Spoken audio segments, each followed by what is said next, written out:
Hello. Hello, welcome back. Hello and welcome back to Maxu Plays Magic. Hey yo. Hey yo, Bunt, and we're playing Green Hill Zone. Yeah, that's what this place is called. They both do have rings involved. That's true.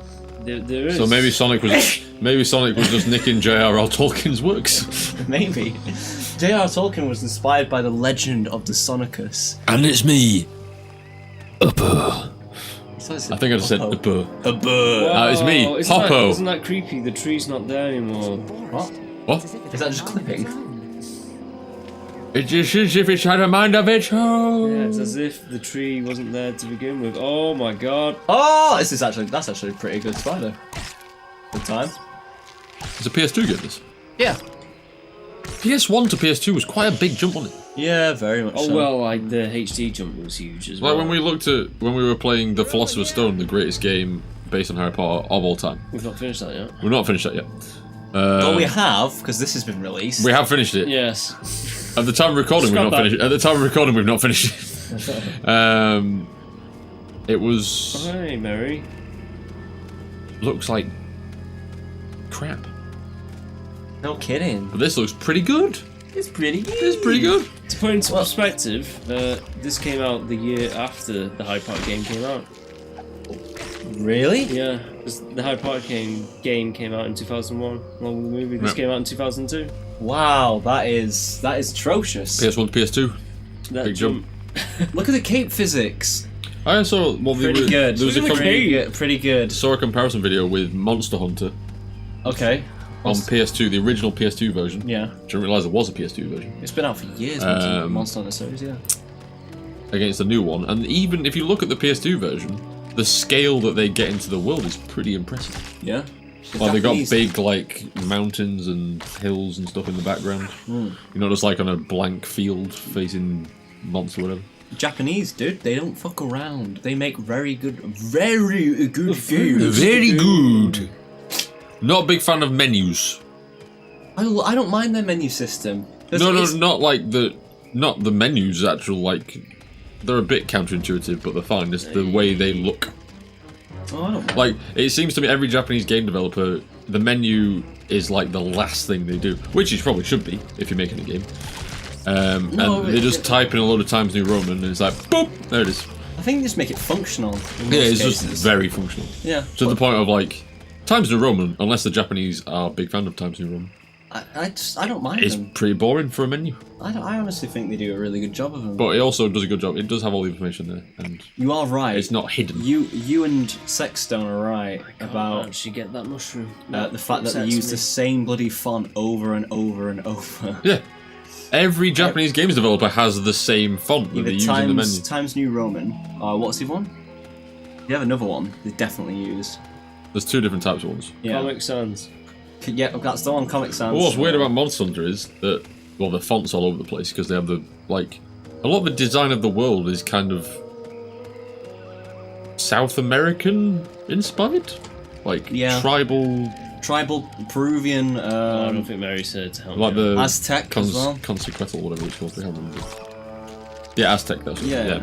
You're right. It's a different type. Yeah, but And then the ending is heading back or mission successful. It's all in the funky writing. Yeah. I think that's fine again because there's functional things in the game where it's like you've collected this plant, that thing, but the ending is supposed to be big, bombastic, and colourful.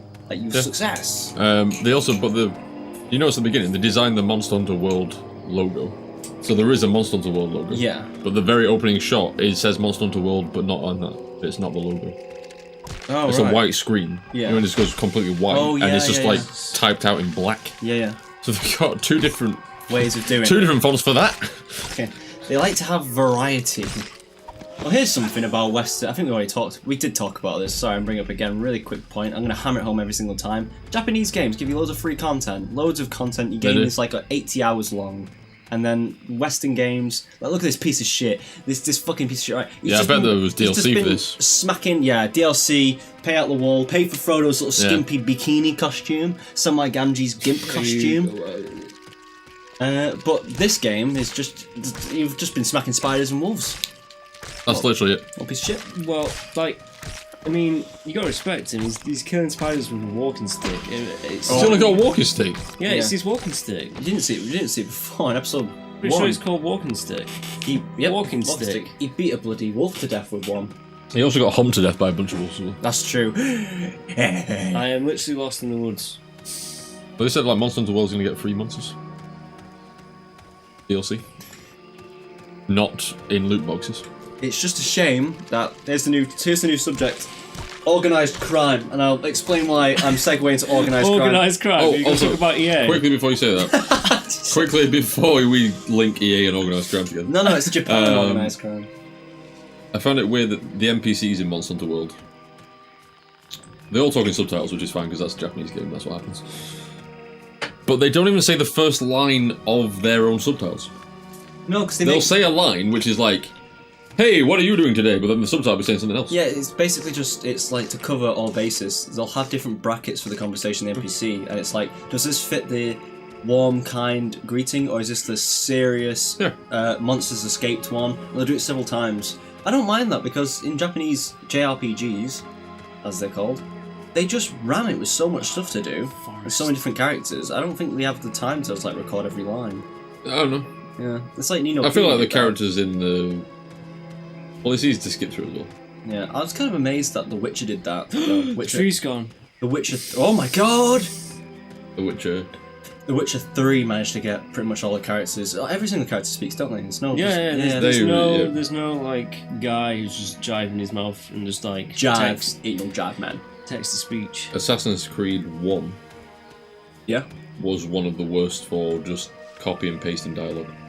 It's one of the worst games for copy and paste everything. Yeah, copy and paste everything. But every city would have the civilians, the NPCs, or the mission givers in every city would say the same line of dialogue, just in a different accent. Yeah, it's true. So there'd be like the Middle Eastern city would just have, I'm not going to do an accent. The Great Salahadin would just have a Middle Eastern accent. I'll do one. Let me just try and think of a Middle Eastern accent. The town in Assassin's Creed 1 with the massive cathedral. With a Templar who was hidden on the top for some reason. Oh yeah. Starving to death. Well, because he was hidden on the top of a spire for 3 years. I don't know how to get down. It's the guy from Indiana Jones, the guy of the Holy Grail. You have found me. I was protecting this spire. But that town just has Cockney accents. What, mate? Yeah. They just do the same line. You want to spoil those apples and pears to get some meat? Oh, I'll kill you. Do you want to do a Middle Eastern accent? I sound like Boise from Only Fools and Horses. Do you want to do a Middle Eastern accent? Just to Ricky's legs. Both of them. Both of them. That's an actual line in the game. Look it up. I'm not racist. I am still. I think the other one did. I think the other city did a French accent. Really? I think so. Yeah, it would make sense. The French and English were the Crusaders. Yeah. The Germans were like, oh, here's a funny little story for all you kids who don't know about the Third Crusade. Which we didn't talk about organised crime. We'll get around to organised crime. Let's face it here. The Crusade was essentially organised crime. Organised crusading. Oh, yeah. They're like, let's go to the Holy Land and murder all these filthy infidels. Yeah.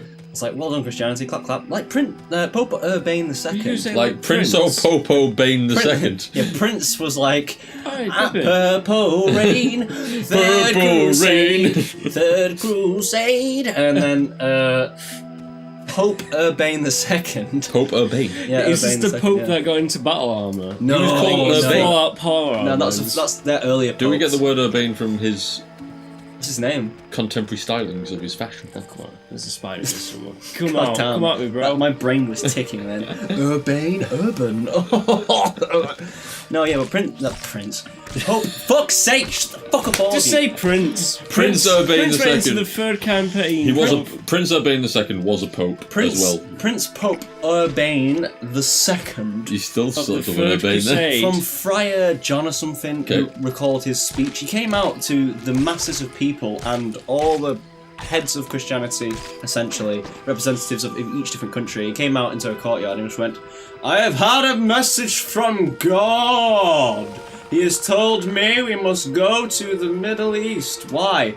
To kill everyone. What? To kill the infidels. Yeah, he basically said we need to reclaim the Holy Land with blood and fire. And he basically initiated one of the bloodiest wars of that time and period that lasted a long time.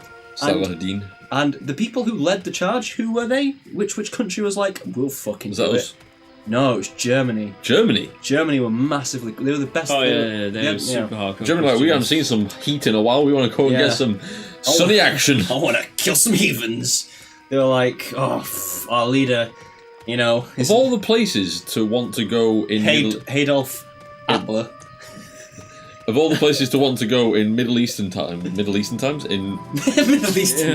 In middle-aged times, to go to the desert in a time when you had to wear metal armor. There's the thing though. Chainmail, swords. Not an easy way to... At the beginning, not really easy to transport water. Not the easiest to transport water or provisions with you. Gonna have to sail a long time in a ship. That's quite an undertaking to take. It is a massive undertaking, and the Germans were like, we're going to send 130,000 men, which is a huge amount of people. Probably most of Germany at the time. In comparison, I think England sent around 30,000, France sent 40. I think that 40 people? 40,000. Just 40 Frenchmen. we